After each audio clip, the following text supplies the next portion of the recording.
એક ગોઝારી ઘટના જે આખું ગુજરાત આખું ભારત નહીં ભૂલી શકે. સદીઓ વીતી જશે તેમ છતાં નહીં ભૂલાય, કારણ કે અવાજ ગુંજ્યા કરે છે. પરિવારજનનો એ આક્રંદ માનસપટ પર લાવ્યું છે કે દીકરાઓને ગેમ રમવા મોકલ્યા હતા, પરંતુ એ પાછા જ ના આવ્યા. ખબર નહોતી કે કાળ એમને એ રીતે લઈ જશે, બેદરકારી એ રીતે તેમના મૃત બનાવી દેશે કે સદીઓ વીતી જશે, પરંતુ આ ઘટના નહીં ભૂલાય. કોની બેદરકારી, કોને લાલિયાવાડીમાં આ ઘટના ઘટી, કોની નિષ્કાળજી, મિત્રો બહુ મોટા પ્રશ્નાર્થો ઊભા થઈ રહ્યા છે. તેવામાં અલગ અલગ શહેરોમાં સેફટીના સાધનો ચેક કરવામાં આવી રહ્યા છે, એનઓસી ચેક કરવામાં આવી રહી છે. જે જગ્યાએ સેફટીના સાધનોની એક્સપાયરી થઈ ગઈ છે એ જગ્યાએ પણ ત્યાં રિપેરિંગ કામ ચાલુ થઈ રહ્યું છે. એ જગ્યાએ પણ નવા સેફટીના સાધનો લગાવવામાં આવી રહ્યા છે. વડોદરા મહાનગરપાલિકા દ્વારા સેફટીના સાધનો લગાવવામાં આવી રહ્યા હોય તેવી માહિતી મળી રહી છે. રાજકોટ અગ્નિકાંડ બાદ જાગૃતતા આવી છે. વડોદરા મહાનગરપાલિકા દ્વારા જ ફાયર સેફટીના સાધનો ઇન્સ્ટોલ કરવામાં આવ્યા છે.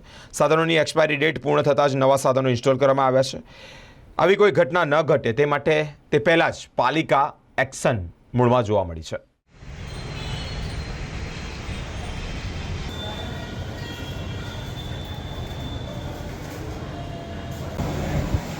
પકડ